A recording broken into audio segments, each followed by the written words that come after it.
আমাদের সমাজে বাবার ছায়া মাথার উপর থেকে উঠে গেলে দুনিয়ায় চলা বড় কষ্টের হয়ে যায়। বাপটা মারা গেলে চোখটা বন্ধ করলে চাচা জ্যাঠা কাকা মামা আশেপাশের মানুষগুলো অত্যাচার করতে শুরু করে। হাজার জায়গায় রেকর্ড আছে, বাপটা মারা যাওয়ার কারণে, স্বামীটা মারা যাওয়ার কারণে ওনাদেরকে ভাতের ব্যবস্থা পর্যন্ত করে নাই, ঘর থেকে পর্যন্ত বের করে দিয়েছে। এমন রক্তের মানুষ আছে যার মাথার উপর বাবার ছায়া নাই, স্বামীর ছায়া নাই, বড় ভাইয়ের ছায়া নাই। আমাদের সমাজ কেমন জানি তাদেরকে গ্রহণ করতে চাই না, বুক ফেটে যায় শুনলে। আমি জানি না বিষয়টা আপনারা কিভাবে দেখেন। অনেক মেয়ের বিয়ে হচ্ছে না শুধু একটা কারণ, তার বাবাটা মারা গেছে, তার বাবাটা দুনিয়াতে নাই, এই কারণে বলে বিয়ে হচ্ছে না। আমার জানার প্রশ্ন, আমার বোনটা কি বাবাকে হত্যা করেছে? না, আল্লাহর সম্পদ আল্লাহ যখন মন চায় তখন দিবে, তখন যখন মন চায় তখন নিয়ে যাবে। মেয়ের বাবার মৃত্যুতে তো মেয়ের কোনো হাত নাই। তাহলে বাবা না থাকার কারণে মেয়েকে বিবাহ দিবেন না কেন, করবেন না কেন, ছেলের জন্য বউ বানায় আনবেন না কেন? বলে যে অভিভাবক নাই। শুনে রাখুন, জেনে রাখুন, মনে রাখুন, যার দুনিয়াতে বাবার মতো অভিভাবক থাকে না, যার দুনিয়াতে স্বামীর মতো অভিভাবক থাকে না, যার দুনিয়াতে বড় ভাইয়ের মতো অভিভাবক থাকে না, যার দুনিয়াতে চাচার মতো অভিভাবক থাকে না, যার দুনিয়াতে অভিভাবকের ছায়া থাকে না, রব্বুল আলামিন বলে ওই বান্দার অভিভাবক আমি স্বয়ং নিজেই রব্বুল আলামিন হয়ে গেলাম। সেজন্য এই সমস্ত মানুষদেরকে কাছে টানার চেষ্টা করবেন। যার দুনিয়াতে অভিভাবক নাই, আপনি বলবেন যে আমি আছি তোর সাথে, আল্লাহ পাক দেখবেন যে আপনাকে রহমত দিয়ে ভরপুর করে দিবে, আপনি কল্পনাও করতে পারবেন না। সুবহানাল্লাহ। ইমানদার ভাইরা আওয়াজ দিয়ে বলেন, আল্লাহ চাইলে পারে কি পারে না? আল্লাহ চাইলে দিতে পারে কি পারে না? পাথর থেকেও ফুল আমার রব্বুল আলামিন ফুটাতে চাইলে পারে কি পারে না? তো সমাজের এই সমস্ত দুষ্টু কালচারগুলো পরিবর্তন হওয়ার দরকার, চিন্তা ভাবনাগুলো পরিবর্তন হওয়ার দরকার। বরং আমি বলবো যার বাপ নাই তাড়াতাড়ি গিয়ে তার ছেলেকে বউ বানান, আর যাইয়া বলেন তোর বাপ নাই, কি হয়েছে রে মা, আজকে থেকে আমি তোর বাপ, আজকে থেকে আমি তোর বাপ। কারণ এতিমের মাথায় হাত বুলাই দেওয়া মানে রবের রহমতকে লুটে পুড়ে নেওয়ার ব্যবস্থা করা। রব্বুল আলামিন বলে যার দুনিয়াতে কেউ নাই আমি রব তার সাথী হয়ে যাই। সুবহানাল্লাহ। আল্লাহ আমাদেরকে বুঝার তৌফিক দান করুক। কষ্ট হচ্ছে আপনাদের কোনো? মাইকের আওয়াজ যতটুকু যাচ্ছে, অনুরোধ করব আল্লাহর ওয়াস্তে আর কেউ মাহফিলে আইসেন না। যে যেখানে আছেন সেখান থেকে রাস্তা ঘুরাই ফেলেন, ওদিকে ঘরে চলে যান না অন্যদিকে চলে যান। খবরদার এই মাহফিলে আসার নিয়ত করলে ওখান থেকে চা খাইয়ে বিড়ি খেয়ে যাবো না, রাডিবে জায়গা আছে না, ইন আওয়াজ না হয় আরো জোর হনা। কারণ বেশি বেশি গ্যাদারিং গেলেন না, আবার ফকেট মারি হতো না, ইয়ে করে ফকেট আসা নিলে হতো না, আসে না। আল্লাহ আমাদের সবাইকে একটু বুঝার তৌফিক দান করুক। পকেট গুলো একটু সামনে রাখেন, ইবি কি ফইন না, গরম লাগে নিয়ে থাল দিবে ইত্যাদি, সমস্যা নেই। আল্লাহ আমাদের এই মহাব্বত কবুল করুক। কত ভালো লাগে আমার নাম, আরো ভালো লাগে নবীর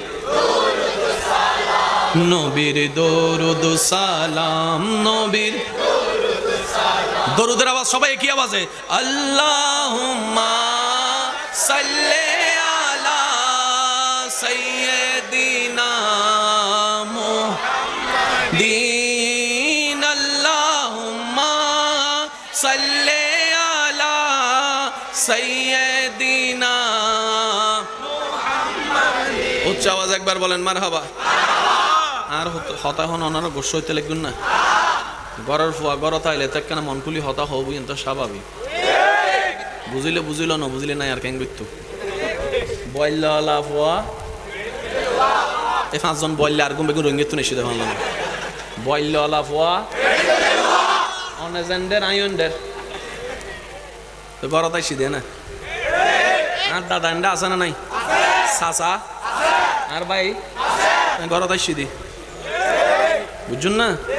এটা লাই এবার মনগুলি হতা হইতে না, নিজের গদ দেই কে এখনো গোস্ব হইলে তুই রোহিঙ্গে যাবি ওদের হ্যাঁ করতে হ্যাঁ কি গড় ফেলা দেখতে জন্য না। আল্লাহ আর এই মহাব্বতরে কবুল করক। বয়লা আবাসি আর কেন বড় বউ আমি নিবে। নবী রহমাতুল্লিল আলামিন আরো বড় হচ্ছে, নবী রহমাতুল্লিল আলামিন আরো বড় হচ্ছে। বাবা মা দাদাও দুনিয়াতে পরিচয় দেওয়ার মতো কিংবা হাত ধরার মতো বলনেওয়ালা বলে মুহাম্মদের তো কেউ নাই, আশেপাশের মানুষ বলে মুহাম্মদের কেউ নাই। রব বলে যে কি বললি, কি কেউ নাই? বলে যে মুহাম্মদ সাল্লাল্লাহু আলাইহি ওয়াসাল্লাম। এক পর্যায়ে গিয়ে বলে মুহাম্মদের মাও নাই, বাপও নাই, দাদাও নাই, বংশ টিকার মতো ছেলেও নাই। নাউজুবিল্লাহ। বংশ দ্বারা টিকানোর মতো ছেলে নাই। আল্লাহ পাক বলে যে কি আমার নবীর কেউ নাই? আমি আসি যে তোরা দেখোস না? আমি রব আছি, আর কারে লাগতো? আমি খালিক আছি তো, আমি মালিক আছি তো। সুবহানাল্লাহ, আওয়াজ জোরে জোরে বলতে হবে। আমি খালিক আছি তো ওনার সাথে, আমি মালিক আছি তো, আমি রহমান আছি, আমি রহিম আছি, আমি কাদির আছি। ইন্নাল্লাহ আলা কুল্লি শাইইন কাদির ওয়ালা, আল্লাহ আমি আছি। আর কে লাগতো? আমি আছি তো। এক পর্যায়ে বলে মুহাম্মদ সাল্লাল্লাহু আলাইহি ওয়াসাল্লাম দুনিয়ার থেকে যাওয়ার পরে বংশ তো টিকবে না, ওনার তো ছেলে সন্তান নাই, নির্বংশ বলে একটা কথা তারা প্রচার করছে। ওই যে যারে দেখতে পারে না তার চলন বাঁকা, যারে যে দেখতে পারে না তার সবকিছু তার খারাপ লাগে, ঠিক না? এবার রব্বুল আলামিন বলে আমার নবীর কি নাই বললি? আমার নবীর তোরা কি নাই বললি? আমার নবীর বাপ না থাকার কারণে, মা না থাকার কারণে, কুরাইশ বংশের মানুষরা সম্পত্তি না দেওয়ার কারণে আমার নবীকে তোরা গরিব ভাবলি, আমার নবীকে তোরা ফকির ভাবতেছস, আমার নবীকে তোরা অভাবী ভাবতেছস। ইন্না আতাইনা কাল কাউসার, কাল কাউসার, কাল কাউসার।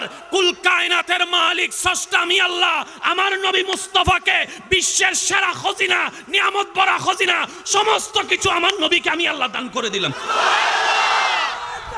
আল্লাহু আকবার। ইয়া রাসূলুল্লাহ,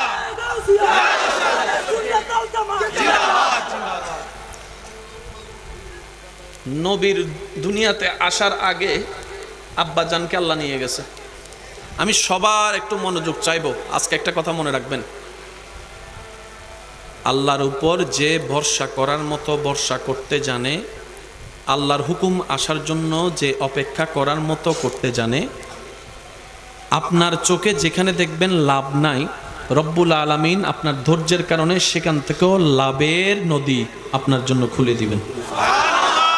সবসময় মাথায় রাখবেন, আপনার চোখে বলছে আমি লসে আছি, আপনার ব্রেইনে বলছে আমি লসে আছি, কিন্তু আপনার ঈমান বলছে আমার আল্লাহ আছে। ওই বিশ্বাসটা, ঈমানটার কারণে আপনার ব্রেনটাকে মিথ্যা প্রমাণিত করে, আপনার চোখটাকে ভুল প্রমাণিত করে। রব্বুল আলামিন এমন জায়গা থেকে লাভের সন্ধান বের করে দিবে, কল্যাণের সন্ধান বের করে দিবে, শান্তির রাস্তা বের করে দিবে। যখন সামনে আসবে আপনি অবাক হওয়া ছাড়া দ্বিতীয় কোনো উপায় থাকবে না। তবে সেই জায়গায় একটা বড় চরম পরীক্ষা আপনার আমার দিতে হয়, যেখানে আমরা প্রায় সময় মানুষ ফেল করে ফেলি। সেটা হচ্ছে আমরা যদি সেই সময়টা আসে, আমাদের প্রধান কাজ হচ্ছে ডাইনে বামে না তাকিয়ে চোখটা বন্ধ করে রবের দরবারে সিজদা দিয়ে আগে শুকরিয়া আদায় করা। এই চালাকি, এই কাজটা, এই বুদ্ধিমানের কাজটা যদি আমরা করতে পারি, নিয়ামতের কোনো অভাব হবে না। আমাদের অভ্যাস হচ্ছে বিপদে পড়লে আল্লাহকে ডাকতে ডাকতে ডাকতে ডাকতে ডাকতে ডাকতে উড়াই ফেলি একদম, আর বিপদ কেটে গেলে আল্লাহর দরবারে শুকরিয়া করার কথাটা আর মনে। এই জায়গায় আমাদেরকে একটু শুধরাতে হবে। বিপদে ধৈর্যের মাধ্যমে আল্লাহকে স্মরণ করব, নিয়ামত পাওয়ার পরে শুকরিয়ার মাধ্যমে রব্বুল আলামিনকে স্মরণ করব। বলি সুবহানাল্লাহ। লা ইন শাকারতুম লা আযীদান্নাকুম, আয়াতটাও আপনার জন্য চলে আসবে, নিয়ামতটা চলে আসবে। আর ওদিকে সবর করার কারণে ওয়ালা নাবলুওয়ান্নাকুম বিশাইইন মিনাল খাউফি ওয়াল জুই ওয়া নাকসিন মিনাল আমওয়ালি ওয়াল আনফুসি ওয়াস সামারাত ওয়া বাশশিরিস সাবিরিন, ওই নিয়ামতও আপনার চলে আসবে। সুবহানাল্লাহ।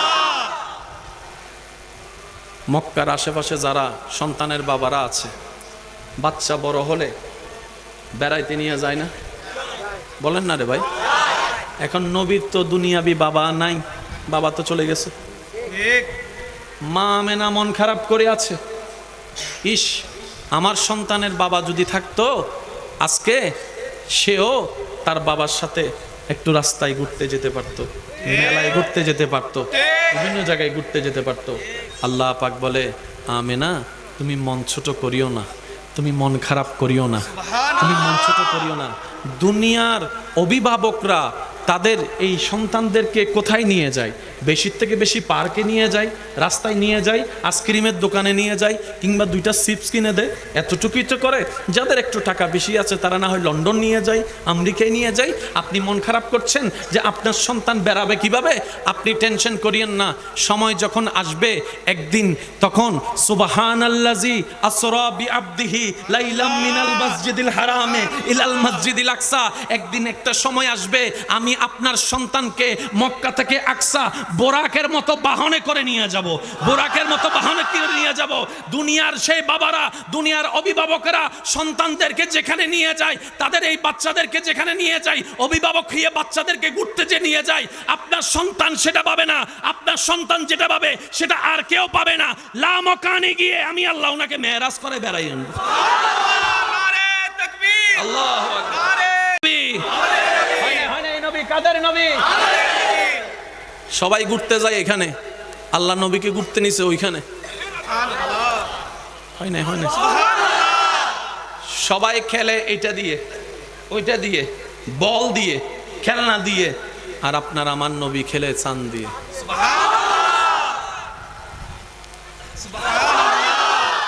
আর একটু মোহাব্বত করে বলা যাবে,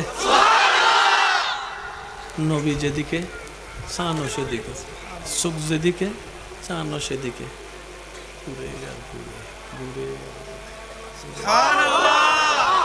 আল্লাহ বলে আমেনা মন ছোট করেন না, দুনিয়ার বাচ্চাগুলা খেলনা দিয়ে খেলে আর আপনার সন্তান আসমানের চাঁদ দিয়ে খেলবে। আল্লাহু আকবার, আল্লাহু আকবার। আল্লাহর কত বড় দয়া যে আমাদের উপরে। নবী রহমতুল্লিল আলামিনের উম্মত বানিয়ে আমাদেরকে ডাইরেক্ট জিরো থেকে হিরো বানাই দিয়েছেন। সুবহান। এবার সেই নবী রহমতুল্লিল আলামিন রাস্তা দিয়ে হেঁটে যাচ্ছে। কি কোনো সমস্যা ভাইয়া? পিছনে কি? তাক তাক, আর কিছু করেন না, কিছু করার নাই এখন। আল্লাহ ইল্লেন তে বাজে গোয়ার গো আরো দূরে যাবে। একবার বলি মারহাবা, আর একটা না জোরে হন আমার হাওয়া। এবার আপনার আমার নবী রহমাতুল্লিল আলামিন, মনোযোগ মনোযোগ মনোযোগ।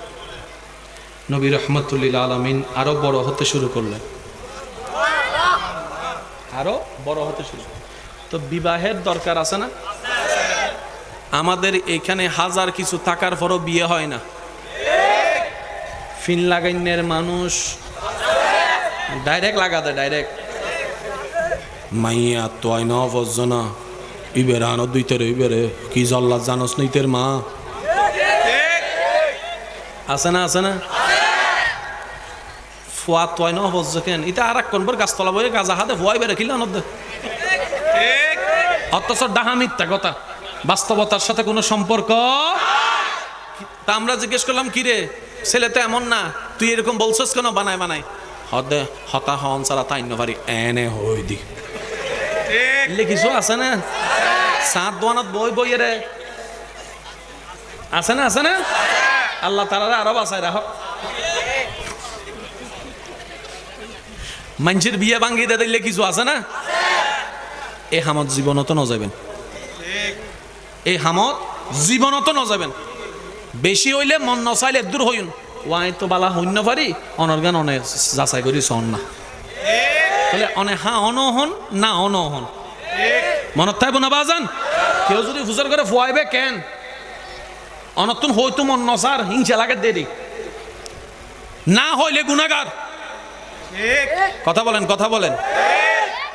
ছেলের জন্য মেয়ের খবর নিতে আসলো, মেয়ের জন্য ছেলের খবর নিতে আসলো, পারলে ভালোটা বলবেন যেটা সঠিক। প্যাঁচ লাগাই দিয়ে পিন লাগাই দিয়ে কারো বিয়ে ভাঙ্গার চেষ্টা করার দরকার, এটা মারাত্মক ধরনের একটা কবিরা গুনাহ। আল্লাহ আমাদেরকে এই সমস্ত নোংরা কাজ থেকে, নোংরা মেন্টালিটি থেকে হেফাজতে থাকার তৌফিক দান করুক বলি আমিন। যদি বেশি আপনার বলতে হয় অন্তত এতটুকু বলেন, ভাই আমি তেমন ভালো কিছু জানি না, তোমার খবর তুমি নাও, তাহলে আপনি আর দায়ের মধ্যে পড়বেন। কিন্তু কারো ইজ্জতে আঘাত দেওয়া মানে, মনে রাখবেন রাসূল পাক সাল্লাল্লাহু আলাইহি ওয়াসাল্লাম হাদিসে পাকে ইরশাদ করছেন, কেউ যদি কাউকে সমাজে, পরিবারে, এলাকায় মানুষের সামনে ইজ্জত হরণ করে, বেইজ্জত করে, আল্লাহ তাআলা সেই বান্দাকে ঘরের ভিতরে থাকলেও বেইজ্জত করবেই করবে। তো নিজে বেইজ্জত থেকে বাঁচার উপায় হচ্ছে অন্যকে ইজ্জতে রাখা। অন্যের ইজ্জত হেফাজত করা মানে আমি আমার ইজ্জতকে হেফাজত রাখা। সেজন্য মনে রাখবেন, আপনি আমি দোষ বলে কাউকে যদি ইনসাল্ট করি, ওনার রব কখনোই আমাদেরকে ছাড়বে, আর রব যারাকে ধরবে তার অস্তিত্ব কখনো টিকবে। সেজন্য নিজে বাঁচতে হলো মানুষের উপকার করার দরকার আছে না নাই? আল্লাহ তাআলা আমাদের সবাইকে পাক্কা মুসলমান, পাক্কা ইমানদার বনে কবরে যাওয়ার তৌফিক দান করুক। অন্যের উপকারে অন্যের মুখের হাসি হওয়ার তৌফিক দান করুক। একবার দরুদ শরীফ পড়েন, আল্লাহুম্মা সাল্লি আলা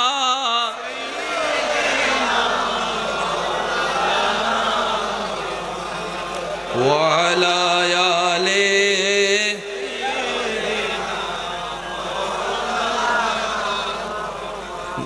নবীর উম্মত সবাই মিলে একবার বলেন মারহাবা। এবার আমি আস্তে আস্তে বলছি, আপনারা শুধু মিলাবেন, যা জানেন সেটাই বলবো, কিন্তু একটু গভীরে যাব। মক্কার একটা নিয়ম ছিল, মক্কায় যদি কোনো নবজাতক শিশুর জন্ম হতো, অন্য এলাকার সন্তানের নবসন্তানের মারা এসে কিছু টাকার বিনিময়ে ওনাদের বাচ্চাদেরকে লালন পালন করত। তো মক্কার যারা মানুষ, ওনারা বেশিরভাগ ছিল ব্যবসায়ী, সংসার ব্যবসা ট্যাবসা মিলে তেমন কোনো টাইম পেতেন না। তো ওনারা চিন্তা করতেন কি, বাচ্চাকে দিয়ে দিলাম, ওনারও কিছু উপকার হলো, আমিও মোটামুটি একটু সেফ থাকতে পারলাম। বহর আসতে লাগলো মক্কায়, সন্তান নিবে। অনেকেই নবীর ঘর থেকে ঘুরে যাচ্ছে এটা শুনে যে এই ঘরে একটা সন্তান আছে কিন্তু ওর বাবা নাই, যেটা আমাদের সমাজে হয় আর কি। এই ঘরে একটা সন্তান আছে কিন্তু বাবা নাই। এখন মানুষ মানুষের মতো চিন্তা করে, কয় যার বাপ নাই দিলে আর দুধ দিবে। ঘুরে ঘুরে চলে যাচ্ছে, অন্যগুলারে টাকাওয়ালা সন্তানগুলোকে নিয়ে নিয়ে সবাই চলে যাচ্ছে, নাই আর কেউ। এদিকে আছে হালিমা। একটু বুঝবেন এই জায়গায়, পয়েন্ট একটু বুঝবেন। হালিমা দুর্বল একটা বাহন নিয়ে এসেছিল, যেটা সবার পরে আসছে। উনি আস্তে আস্তে সবাই নিয়ে গেছে। এবার হালিমা এসে বলে, যার কেউ নাই এখানে আছে। ও ওনার তো বাপ নাই, কোনো সমস্যা নেই।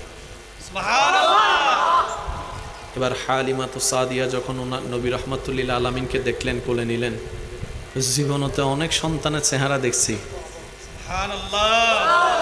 বাচ্চাদের চেহারাতে এমনি মায়া থাকবেই, স্বাভাবিক, সুন্দর তো হবেই, বাচ্চা তো বাচ্চাই, বাচ্চাদের কোনো এত রং নাই। মা হালিমা তো সাদিয়া যখন নবীর চেহারা দেখলেন, নবীজির দিকে তাকিয়ে যখন মা হালিমা অপলক নয়নে তাকিয়ে আছে, মুগ্ধ নয়নে, এত সুন্দর চেহারা, নবীজি হালিমা তো সাদিয়ার দিকে তাকিয়ে একটা মুস্কি হাসি দিয়েছে। এবার মুস্কি যখন হাসি দিছে, হালিমা তো সাদিয়া বলে যে লাভ হক লস হক, সবসময় লাভের চিন্তা করার দরকার নাই, আমার এটারে লাগবে। তো অনেকে বলে ওরা ওরা ওরা নবীকে নেয় নাই। আমি শ্রদ্ধার সাথে বলি, বেয়াদবি মাফ করবেন, ওরা ওরা ওরা নবীকে নেয় নাই না, নবী ওদের কাছে যায় নাই। আর একটু জোরে বলেন না। আমার নবীরে রিজেক্ট করবে এমন বাপের ফুত আছে কে? বলেন না, আছে আছে। আমার নবীকে রিজেক্ট করবে, আপনার নবীকে রিজেক্ট করবে, আল্লাহর হাবিবকে রিজেক্ট করবে, সৃষ্টি জগতে এমন বাপের ফুত তারা নেয় নাই না। আমাদের নবী তাদের কাছে যায় নাই। যাওয়া না যাওয়া কার হুকুম? তারা নিবে কিভাবে? আল্লাহ তো ব্যবস্থা করে রেখেছেন, নবী হালিমার ঘরে যাবে, তারা জোর করলেও তো নিতে পারবে। সবাই জানেন, শুধু একটু স্মরণ করিয়ে দিচ্ছি। এবার উনি বলে যে লাভ লস যা হওয়ার হোক, ওনারা লাগবে, আমি গ্রহণ করলাম। এবার আপনার আমার নবীকে নিয়ে সেই দুর্বল বাহনে উঠলেন মা হালিমা। হালিমা যখন সেই দুর্বল বাহনে উঠলেন, যেটার দুর্বলতার কারণে সবার পিছনে উনি মক্কায় এসেছেন, বাস্তবতা এখন উল্টাই গেল, সবাইকে পিছনে ফেলে উনি আগেই সেই গন্তব্যে পৌঁছায় গিয়েছেন। সুবহানাল্লাহ। মা হালিমা হালিমাতু সাদিয়া পৌঁছানোর অনেক দিন অনেকক্ষণ পরে ওই কাফেলে এসে যখন মা হালিমাকে দেখে, কিরে হালিমা তুমি নিজে দুর্বল, তোমার বাহন দুর্বল, তোমার ঠেলা যায় না বাহনটা, আমাদের আগে পৌঁছালে কিভাবে? হালিমা বলে এত কিছু জানি না, এত কিছু জানি না। ওনারে কোলে নেওয়ার পর থেকে আমার সাথে এমন এমন কিছু হচ্ছে, মনে হয় যেন আমি স্বপ্ন দেখছি, বাস্তব মনে হচ্ছে না। সবকিছু অলৌকিক হওয়া শুরু করেছে, অলৌকিক হওয়া শুরু করেছে। আমি যখন এই ওনাকে নিয়ে আমি যখন বাহনে উঠলাম, ওনাকে নিয়ে যখন আমি বাহনে উঠলাম, আমার বাহনের কি হয়েছে আমি জানি না। আমি দেখছি 10 মাইলের পথ 1 মাইলে শেষ হয়ে যাচ্ছে। মিনিটেও বরকত, সময়েও বরকত, গাড়িতেও বরকত, বাহনেও বরকত, শরীরেও বরকত, শক্তিতেও বরকত হওয়া শুরু করেছে। আল্লাহু আকবার।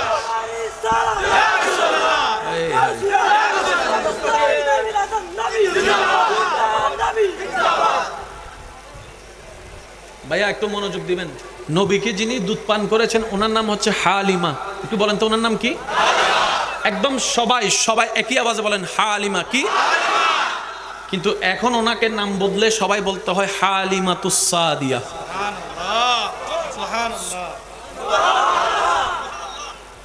ঘরের সামনে গাছ টাছ তাহে না, বড়ই গাছ টাছ তাহে না, যদিও অন্য কেউ ফাইতাম নদীদেরই এবার আরো গাছ তুই গা বারো আছে না। মা হালিমার ঘরের সামনে একটা ফলের গাছ ছিল, যে গাছটার মধ্যে জানেই নাই, ধরতে গেলে ধরেন না, মানে ফল টল কিচ্ছু নাই। নবীকে নিয়ে গেলেন, সকালবেলা ঘুম থেকে উঠে দেখে গাছ সতেজ, ফল ভরপুর, ফল ভরপুর। মা হালিমা অবাক হয়ে তাকাই এলেন, কিরে আমি কার ঘরে চলে আসলাম? এটা তো আমার ঘরের গাছ না। আমার ঘরের গাছটাকে তো আমি অনেক দিন ধরে দেখতেছি, শক্তিই নাই। আজকে তো দেখি পাতা সবুজ হয়ে আছে, ফলও ধরে বসে আছে, ব্যাপার তো কিছু মিলে না, হিসাব তো মিল খুঁজে পাই না। অবাক হয়ে সামনে গেলেন, উনি দেখলেন ওই যে আপনার ছাগলের দুধের ভিতরে, যেখানে দুধের মধ্যে কোনো কানেকশন নাই, ছাগলের দুধ নাই, ওলানের মধ্যে কোনো দুধ নাই, রোগাক্রান্ত ছাগল, সে ছাগলের ওলানে দেখা যায় দুধ থই থই অবস্থা, ভরপুর হয়ে আছে, ভরপুর হয়ে আছে। উনি আগাও বুঝতে পারছে না, মাথাও বুঝতে পারছে না। দেখে যেটা মা হালিমা সাইদল্লেই শূন্য হয়ে যাচ্ছে, শূন্য হওয়া শুরু করেছে। উনি অবাক হয়ে আলেন। তখন একজনে, দুইজনে, তিনজনে খবর ছড়াতে সব জায়গায় খবর ছড়াতে থাকে, হালিমার তো তকদির পাল্টে গেছে, কি হয়েছে জানি না, গাছের মধ্যেও ফল ভরপুর হয়ে আছে, আপনার গরু ছাগলের ওলানের মধ্যেও দুধ ভরপুর হয়ে আছে। হালিমার আর দরে কেড়ে সবাই এসে হালিমার কানে কানে জিজ্ঞেস করে, ও হালিমা পাইছো কি বলো না, পাইছো কি বলো না। হালিমা বলে এত কিছু জানি না, উনি যে দিন থেকে আমার ঘরে কদম রাখছে। নবীর উম্মতের আওয়াজ আর একটু বড় হয়। উনি যে দিন থেকে আমার ঘরে কদম রাখছে, সব চেঞ্জ, সব চেঞ্জ। আর একটু জোরে। গ্রাম্য মানুষ, এই যুবত গ্রামের মানুষ আছে অবদ্ধকল, মাগরিবুর ফর লাইট টাইট বন্ধ করি। গত 30 বছর 40 বছর আগে ইন্ডিয়া আসিল তো দাদা কলম মাথা, ঠিক না? মাগরিবই মোটামুটি হাত শেষ, ঘুম যা গো না, এশারের নামাজ সাম পড়িয়ে রে তুমি বইকে দেখুস। ইন্ডিয়া আবার ফজরে উড়ি গি আছে না। মা হালিমা তো সাদিয়া সন্ধ্যার সময় বেগিন হাঁস টাস গুছাইলে গরজ যাইতে গো, লাইট টাইট বন্ধ করিয়ে ঘুম যাইতে গো। আশেপাশে জুন আছে সিআইডি অফিসার, আশেপাশে হতুন নাই না সিআইডি অফিসার, কি করে সাইম হন্তু নাই সাইম সিআইডি অফিসার নিজ দায়িত্ব তো হতুন দায়িত্ব দিলে আছে তো। আশেপাশের যারা সিআইডি অফিসার ওনারা মা হালিমার উপর অবজারভেশন শুরু করে দিয়েছে। গোপনে দেখে এদিকে সূর্য ডুবেছে, চতুর্দিকে অন্ধকার হয়েছে, ডানে অন্ধকার, বামে অন্ধকার, সামনে অন্ধকার, পিছনে অন্ধকার। মা হালিমার ঘর থেকে কেমন জানি একটা সুন্দর আলো বের হওয়া শুরু করেছে, পরের দিন সকালে অনেকেই গিয়ে মা হালিমাকে জিজ্ঞেস করে, ও হালিমা কোন লাইট ইউজ করো, কোন বাতি ইউজ করো? সারা রাত দেখলাম চতুর্দিকে অন্ধকার, তোমার ঘর থেকে একটা আলো বের হলো, কিন্তু আলোটা দেখে দূর থেকে দেখলে তো বোঝা যায় হারিকেনের আলো কেমন হয়, মোমবাতির আলো কেমন হয়, এনার্জি বাল্বের আলো কেমন হয়, হ্যালোজিনের আলো কেমন হয়, পার্থক্যটা মোটামুটি তো বুঝি। কিন্তু এই আলোটা তো কোনো আলোর মতোই লাগলো না, না হারিকেনের মতো, না মোমবাতির মতো। আলোটা তো আলো ছিল, কিন্তু চমৎকার আলো ছিল। কোন জায়গার থেকে এই লাইট পাইলা? মা হালিমা বলে যে আমি কিচ্ছু জানি না, ওনার ঘরে আনার পর থেকে আমার ঘর আর অন্ধকার হয় না, আমার ঘর আর অন্ধকার হয় না। এবার যারাই নেয় নাই, যারা আপনার আমার নবীকে নেয় নাই, তখন নেয় নাই বলছে, নেয় নাই, যায় নাই। এবার তারাই সে হালিমার বলে, হালিমা টাকা কিছু বাড়াই দেব আমার। সম্পদ দরকার হলে কিছু বিক্রি করে হইলেও দিব, এটা আমাকে দাও। আরেকজনে বলে যে পাহাড় 2টা লেখা দিব, এটা আমাকে দাও। আরেকজনে বলে যে আমি ওটের পাল তোমারে দিয়ে দিব, এটা আমাকে দাও। হালিমা বলে জান চলে যেতে পারে, আমি দিতে পারবো না, আমি দিতে পারবো না, আমি দিতে পারবো না। কারণ তোমরা সমস্ত বাচ্চার সাথে দুধ খাওয়ানোর দায়িত্ব নিয়েছো টাকার লেনদেনের কারণে। আমি হালিমা টাকার লেনদেন আগের গুলার সাথে করেছি, এর সাথে আমার টাকার লেনদেন হয় নাই, দিলের লেনদেন হয়ে গেছে, দিলের লেনদেন হয়ে গিয়েছে। কারণ আমি দেখেছি আমার 2 স্তনের মধ্যে এই মোহাম্মদ জীবনে কোনোদিন 2টা খাই নাই, একসাথে 2টা খাই নাই, একটা খেয়ে আরেকটা রেখে দিয়েছে আমার ছেলের জন্য। নিজের চাইতে পড়ার কথা উনি বেশি চিন্তা করে। দিতেন নয় যা সিডিংয়ে বাসারি দুরু দুরু যা ও নহদ দুরু দুরু এসে সিডিংয়ে করো না মাথায় দুরু দুরু জিজ্ঞেস তো নাই সুস আর দাদা তো হস্টর ফানলা রাখে না ওনারা। ভালোবাসার জায়গা মদিনা, ভালো লাগার জায়গা মদিনা, ভালোবাসার জায়গা মদিনা, ভালো লাগার জায়গা মদিনা। আর একটু জোরে, ভালোবাসার জায়গা মদিনা, ভালো লাগার উচ্চ আওয়াজে বলেন মারহাবা। মা হালিমা বলে বেগিন দিত্তারে,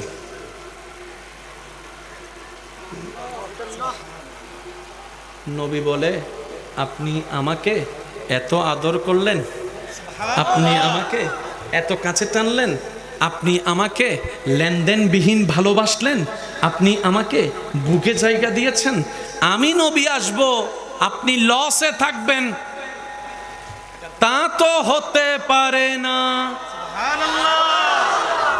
আল্লাহ পাক বলে হালিমা তুমি আমার নবীকে আপন করেছো, সম্মান করেছো, মায়া করেছো, মহাব্বত করেছো, নিজের ঘরে রেখেছো, জায়গা তুমি নিজের বুকে স্থান দিয়েছো, নবীর সেবা করেছো। আমি আল্লাহ এমন ভাবে ব্যবস্থা করে দিলাম, সেই দিন মক্কায় আসা কারো নাম পৃথিবীবাসী জানবে না, কিন্তু তুমি হালিমার নাম কিয়ামত পর্যন্ত আমার বান্দারা সম্মানের সাথে স্মরণ করবে। আর কারো নাম জানা, ওই দিন যে মক্কায় আসছিল আর কারো নাম জানা, কিন্তু এখনো এখানকার মানুষ জানে মা হালিমাতুস। একটু জোরে বলে মা হালিমাতুস, মা হালিমাতুস। শুধু তা না, অনেকে নিজের মেয়ের নামও হালিমা রাখে। সুবহানাল্লাহ, হন যাবো না? অনেকে নিজের বোনের নাম হালিমা রাখে। কিরে হালিমা এটা কে? বলে যে নবীর দুগ্ধ মাতা।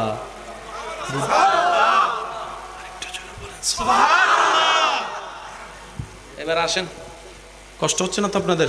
আমরা প্রায় শেষের দিকে, একটু মনোযোগ দিবেন। নবীজি যখন আস্তে আস্তে হাঁটা শুরু করলেন, বেশিরভাগ নবী রাসূলের একটা সুন্নতের অংশ আপনারা হয়তো শুনেছেন, জানেন। ছাগল চড়ানো, দুব্বা চড়ানো, ওট চড়ানো, এটার সাথে প্রত্যেকটা কম বেশি নবী রাসূলের একটা সম্পর্ক আছে। আরেকটা কাজ, সেটা হচ্ছে কৃষি কাজ। তো এই 2টা কাজকে ছোট করে দেখা মানে আমাদের মেন্টালিটি ছোট, আমাদের চিন্তা ছোট। আমার দৃষ্টিতে আপনারা কি মনে করেন আমি জানি না, একটা মানুষের দৈনন্দিন প্রত্যেক দিন কি কাপড় কিনতে হয়? বলেন না ভাই, কাপড় কিনতে হয়, জুতো কিনতে হয়, টুপি কিনতে হয়, ঘড়ি কিনতে হয়, কিন্তু প্রত্যেক দিন একটা মানুষের খাবার দরকার হয়, বাতের দরকার হয়। আর সে বাদটা হয় মাটি থেকে কৃষকরা নামার কারণে। তাহলে সারা বাংলাদেশে নয়, সারা পৃথিবীতে যে খাবার চাহিদা কৃষকরা মাঠে নামে বলেই, ঘাম ঝরায় বলেই, পরিশ্রম করে বলেই, কাদা শরীরে লাগাই বলেই তো কোনো না কোনোভাবে সেটা আপনার আমার পর্যন্ত আছে, ঠিক কিনা? আমার দৃষ্টিতে একটা দেশের সবচাইতে সম্মানী ব্যক্তিদের লিস্টের মধ্যে কৃষকদের নাম থাকা দরকার। অথচ আমরা কত অধঃপতনের দিকে গিয়েছি দেখেন। কোটিপতিকে, ইন্ডাস্ট্রিওয়ালাদেরকে সেলুট দিয়ে সম্মান দিচ্ছি, যদি ওনার সেই ম্যাটেরিয়ালটা আপনার আমার হয়তো জীবনে একবার লাগবে, না হয় বছরে একবার লাগবে, কিন্তু একটা কৃষকের কাজ প্রত্যেকদিন আমাদের লাগে। কোনো না কোনোভাবে কৃষকের সাপোর্ট কিন্তু আমাদের লাগেই। সে কৃষক যদি কেউ বলে যে আমি কৃষক, আমরা 2টা পয়সার দাম দিতে চাই না। অনেকে কৃষকের সন্তান হয়ে সমাজে পরিচয় দিতে চায় না যে আমার বাবা কৃষক। আমি বলি এমন কোনো সন্তান যদি আমার কোনো কথা শুনেন, এমন কোনো ভাই বোনেরা, আমি বলবো এখন থেকে বুক ফুলায় বলবেন আমার বাবা একজন কৃষক, আমার বাবা একজন কৃষক। কারণ কৃষিকাজ হচ্ছে সেই মহাসম্মানিত কাজ, যে কাজটা যুগে যুগে আল্লাহর প্রেরিত নবী রাসূলরা পছন্দ করে আপন করে নিয়েছেন এই কৃষিকাজকে। বলেন সুবহান। কৃষিকাজ করা একটা ভাগ্যের ব্যাপার, এটা নিয়ামতের ব্যাপার। আল্লাহ আমাদেরকে মর্যাদা দেওয়ার তৌফিক দান করুক। আর একটু জোরে বলি, আল্লাহ পাক আমাদেরকে আল্লাহর বান্দা হিসেবে আল্লাহর বান্দাদেরকে ভালোবাসার, সম্মান দেওয়ার তৌফিক দান করুক। আমাদের তো এমন অনেক সময় হয়, দাওয়াত দেওয়ার সময় বিয়ের অনুষ্ঠানে কিংবা বিভিন্ন অনুষ্ঠানে যেই আত্মীয়র টাকা একটু বেশি, ওর দাওয়াত একটু স্পেশাল হয়। কষ্ট নিচ্ছেন আমার কোনো কথায়? যে আত্মীয় স্বজনের একটু টাকা বেশি, ওনার খাবার দাবার হয় টেবিলে। যে আত্মীয় স্বজনের টাকা নাই, ওনাকে মূল্যায়নও করে না, কেউ জিজ্ঞেসও করে না খাবার খেয়েছে কিনা। আসলে আসলো, না আসলে নাই। আমরা অধপতনের সেই চরম পর্যায়ে নিচে চলে যাচ্ছি। মনে রাখবেন, এটা কখনো মনুষ্যত্বের কাজ হতে পারে না, নবীর উম্মতের কাজ হতে পারে না, আল্লাহর বান্দার কাজ হতে পারে না। কথা বলেন ঠিক কিনা? এই বৈষম্য দূর করার দরকার আছে না নাই? মনের থেকে, মাথা থেকে, এই সমস্ত নোংরা জিনিস থেকে আল্লাহ পাক আমাদের সবাইকে হেফাজত করুক, বলি আমিন। মোহাব্বতের আওয়াজে দরুদ শরীফ পড়েন, আল্লাহুম্মা সাল্লি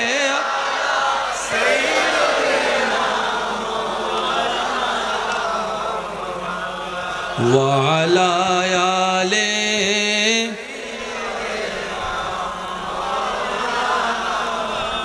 যার যত শক্তি আছে একবার বলেন মারহাবা।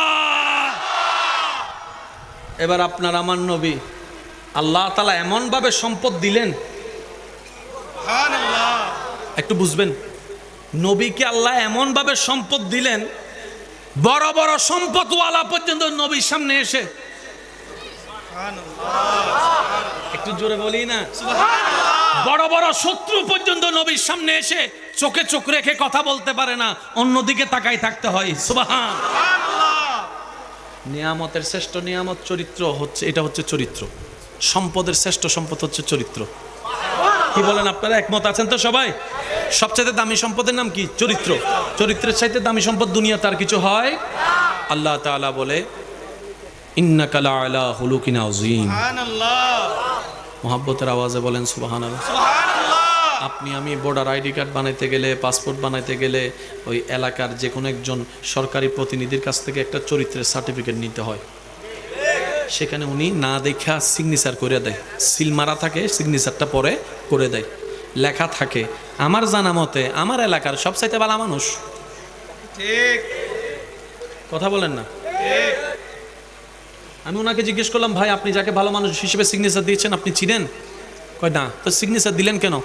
বলে যে আমার এলাকায় লক্ষ লক্ষ মানুষ, সবার সার্টিফিকেটের দরকার, আমি কি সবার পরিচয় জানবো নাকি? সম্ভব? অসম্ভব, সেজন্য সাইন করে দিই। কথা বলেন ঠিক কিনা? যার চরিত্রের সার্টিফিকেট দিয়েছেন স্বয়ং রব্বুল আলামিন, তিনি হচ্ছেন আপনার আমার নবী রাহমাতুল লিল আলামিন। উসওয়াতুন হাসানা, কোরআন যার চরিত্রের কথা বলেছে তিনি আপনার আমার নবী রাহমাতুল লিল আলামিন। ইন্নাকা লাআলা খুলুকিন আযীম বলে রব্বুল আলামিন যার চরিত্র মুবারকের সার্টিফিকেট দিয়েছেন তিনি আপনার আমার নবী রাহমাতুল লিল আলামিন। আসুন, আমার পূর্বের আলোচনার ফাঁকে বলেছেন কোরআন হচ্ছে থিওরিক্যাল, নবী রাহমাতুল লিল আলামিন হচ্ছে প্র্যাকটিক্যাল।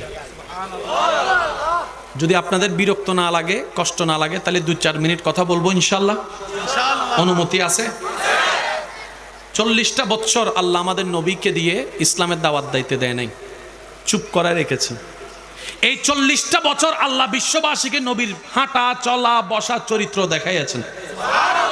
40টা বছর পরে যখন সবাই বলল, সবাই মিথ্যা কথা বলল, আমরা মানতে পারি আব্দুল্লাহর ছেলে কখনো মিথ্যা বলতে পারে না, এই কথা যখন তারা বলা শুরু করলো, তখনই আল্লাহ পাক বললেন, নবী এবার আপনি বলেন এক আল্লাহ ছাড়া কোনো মাবুদ নাই, দেখি কয়জনে মানে। এতক্ষণ কিন্তু বলাই নাই। যখন সবাই বলছে আব্দুল্লাহর ছেলে মিথ্যা বলবে না, আল্লাহ পাক বলে যে এখন বলেন। আল্লাহ কি বলবো? রবে বলে যে এক আল্লাহ ছাড়া কোনো মাবুদ নাই, এই কথা যারা বলবে তারাই পাশ হয়ে যাবে, আপনি এই কথা বলেন। এবার নবী সবাইকে ডেকে বললেন, ইয়া আইয়ুহান নাস, হে মানব জাতি, তোরা তো বলেছস আমার মতো সত্যবাদী এলাকায় আর কেউ নাই। কয় হ্যাঁ, চোখ বন্ধ করে। এবার নবী বলে যে আমি যদি বলি পাহাড়ের পিছ থেকে একটা দল আসতেছে, তোমরা কি মানবা? বলে যে আপনি বললে আমরা না দেখেও মানবো, কারণ আমরা জানি সবাই মিথ্যা বললো, আপনি জীবনে কোনোদিন মিথ্যা বলবেন না। কয় এতটুকু বিশ্বাস করো? বলে যে হ্যাঁ। এতটুক মানো? বলে যে হ্যাঁ। তাহলে আমি একটা কথা বলি, শুনবা? বলে যে বলেন। এবার নবী বললেন, ইয়া আইয়ুহান নাস কুলু লা ইলাহা ইল্লাল্লাহ, এক আল্লাহ ছাড়া কোনো মাবুদ নাই, এক আল্লাহ ছাড়া কোনো প্রভু নাই, এক আল্লাহ ছাড়া কোনো স্রষ্টা নাই, এক আল্লাহ ছাড়া কোনো রিজিকদাতা নাই, এক আল্লাহ ছাড়া কোনো রহমান নাই, এক আল্লাহ ছাড়া কোনো রহিম নাই, এক আল্লাহ ছাড়া কোনো জ্ঞানদাতা নাই, এক আল্লাহ ছাড়া কোনো রিজিকদাতা নাই, এক আল্লাহ ছাড়া কোনো হায়াতদাতা নাই, এক আল্লাহ ছাড়া কোনো মওতদাতা নাই, এক আল্লাহ ছাড়া কোনো ইজ্জতদাতা নাই, এক আল্লাহ ছাড়া কোনো সম্পদদাতা নাই, এক আল্লাহ ছাড়া কোনো স্রষ্টাই নাই। এইবার বিরোধিতা করা শুরু করছে। যারা বিরোধিতা করার তারা বিরোধিতা করা শুরু করছে। তো এখান থেকে আমরা কি বুঝতে পেলাম? আমাদের সমাজেও কিছু মানুষ আছে, বিচার যা করার করেন সব মানি, কিন্তু ওই তাল গাছ এটা আমার কিছু আছে না নাই? আছে না নাই? বিচার যা করার করেন, কিন্তু তাল গাছ বলেন না ভাই, তাল গাছ অর্থাৎ তুমি যা বলার বলো, আমি মানতে পারবো, কারণ মানিলে তো ব্যবসা বন্ধ হয়ে যাবে। মাথা কারো জোর হয় না, অতএব মানি লইলে ব্যবসা কি যাব? বন্ধ হয়ে যাব, আর ব্যবসা চলতো না। কথা কি বুঝতে পেরেছেন? এবারে নবী যখন এক আল্লাহর কথা বলল, দুই দল হয়ে গেল, এক দল মাননেওয়ালা, আরেক দল না মাননেওয়ালা। যারা মাননেওয়ালা হয়েছেন ওনারা মুমিন মুসলমান হয়ে গিয়েছেন। সুবহানাল্লাহ। আরেকটু জোরে বলি না সুবহানাল্লাহ। এবার মাইকের আওয়াজ যতটুকু যাচ্ছে আমি শ্রদ্ধার সাথে বলি, আমার ভাইয়েরা শুনে রাখবেন, বুঝে রাখবেন, কথাটা মনে রাখার চেষ্টা করবেন, পারিবারিক এবং সামাজিকভাবে কথাটা অ্যাপ্লাই করার চেষ্টা করবেন। আল্লাহর রসুলের মাধ্যমে আল্লাহ আমাদেরকে যে রাস্তা দেখিয়েছেন, এর চাইতে কোনো উত্তম রাস্তা হতে পারে না। যেই মানুষ, যেই সমাজ একসময় নবীকে চোখের উপর মণি বানায় রেখেছে, হক কথাটা বলার সাথে সাথে সে সমাজের মানুষ নবীর রাস্তা বন্ধ করে দেওয়া শুরু করেছে, নবীর খাবার বন্ধ করে দেওয়া শুরু করেছে, নবীর পথ বন্ধ করা শুরু করেছে, পানি বন্ধ করা শুরু করেছে, অত্যাচারের উপর অত্যাচার, মেন্টালি অত্যাচার শুরু করেছে, সামাজিক অত্যাচার শুরু করেছে। শুধু তাই নয় রে ভাই, শুধু তাই নয়, তারা এমন পর্যায়ে চলে গিয়েছে যে মুহাম্মদ সাল্লাল্লাহু আলাইহি ওয়াসাল্লাম, এই মুহাম্মদের সাথে যে কথা বলবে তাকেও আমরা সামাজিকভাবে বয়কট করব, মুহাম্মদের সাথে যে লেনদেন করবে আমরা তাকে সামাজিকভাবে বয়কট করব, মুহাম্মদকে যে বাজার দিবে আমরা তার দোকানকে সামাজিকভাবে বয়কট করব। এইভাবে অত্যাচার শুরু করেছে। আল্লাহর হাবিব নবী আল্লাহর হুকুমের অপেক্ষায় ধৈর্য ধরে বসে আছে, ধৈর্য ধরে বসে আছে। সুবহানাল্লাহ। ধৈর্য ধরে বসে আছে। যে মক্কার অলিতে গলিতে নবী রাহমাতুল লিল আলামিন হাঁটতো, আজকে সে হাঁটার রাস্তা বন্ধ করে দিয়েছে। নবী রাহমাতুল লিল আলামিন যেখানে বসতো, বসার জায়গাটা তারা ভেঙে দিয়েছে। নবী যাদের সাথে গিয়ে কথা বলতো তাদেরকে কথা বলা থেকে দূর করে দিয়েছে। সবাই সামাজিকভাবে নবীকে বয়কট করা শুরু করলো, পারিবারিকভাবে বয়কট করা শুরু করলো। এদিক থেকে অত্যাচার, ওদিক থেকে অত্যাচার, এভাবে অত্যাচার, এভাবে জুলুম করতেই আছে। নবী ধৈর্য ধরে বসে আছে, নবী ধৈর্য ধরে বসে আছে। সুবহানাল্লাহ। নবী ধৈর্য ধরে বসে আছে। এবার নবীর গায়ের উপর আঘাত দেওয়া শুরু করলো, রক্তাক্ত শরীর মোবারক করলো, নবী ধৈর্য ধরে বসে আছে। নবীর পেটে খাবার নাই, নবী ধৈর্য ধরে বসে আছে। নবীর ঘরে পানি নাই, নবী ধৈর্য ধরে বসে আছে। আপনরা দুশমন হয়েছে, নবী ধৈর্য ধরে বসে আছে। আপনরা পর হয়েছে, নবী ধৈর্য ধরে বসে আছে। আপনরাই চোখ উল্টাই ফেলেছে, নবী ধৈর্য ধরে বসে আছে, ধৈর্য ধরে বসে আছে। অথচ নবী চাইলে একবার আল্লাহকে বললে, ও আল্লাহ তুমি ওদেরকে ধ্বংস করে দাও, সাথে সাথেই ধ্বংস করে দিত। নবী ধ্বংস দোয়া করে নাই, কারণ নবী বলে আল্লাহ আমাকে গজব দাতা হিসেবে পাঠাই নাই, রাহমাতুল আলামিন করে পাঠিয়েছেন, রাহমাতুল আলামিন করে পাঠিয়েছেন। আমি নিজে না খেয়ে হলো তাদেরকে খাওয়ার ব্যবস্থা করব, নিজে না হেসে হলো তাদেরকে হাসির ব্যবস্থা করব। আমি তো নবী রাহমাতুল আলামিন, যাকে আল্লাহ তাআলা সমস্ত নবীদের ইমাম বানিয়েছেন, সুবহানাল্লাহ। সমস্ত নবীদের উপর সর্দারিত্ব আল্লাহ আমাকে দিয়েছেন। সুতরাং আমি অধৈর্য হলে চলবে না, আমি ধৈর্য ধরবো, যাতে আমার পরবর্তী উম্মতেরা আমার কষ্টের কথা শুনে অধৈর্য না হয়, আমার কষ্টের কথা শুনে তাদের জীবনের কষ্টের সামনে আসলে অধৈর্য যেন না হয়, রাগী যেন না হয়, মেজাজ যেন না হারায়, মেজাজ হারিয়ে এক ভাই আরেক ভাইয়ের নামে যেন মামলা না দেয়, হামলা না করে, রাস্তা বন্ধ না করে, আমি নবীর আদর্শ যেন তারা জীবনে বাস্তবায়ন করে আল্লাহর আসল নিয়ামত অর্জন করতে পারে।